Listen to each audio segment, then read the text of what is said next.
సంప్రదాయం ఏదైనా వివాహ వ్యవస్థ అనేది అత్యంత ముఖ్యమైనటువంటిది.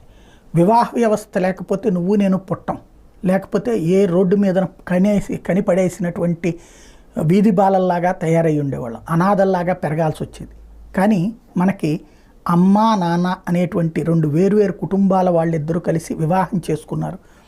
ఆ వివాహానికి చట్టబద్ధత ఏంటి అంటే ఆ సంప్రదాయం. ఆ సంప్రదాయాన్ని ఒక అర్చకుడు హిందూ సంప్రదాయంలో క్రతువు నిర్వహిస్తాడు. ఇద్దరి మధ్యన వివాహ బంధాన్ని పెనవేస్తాడు.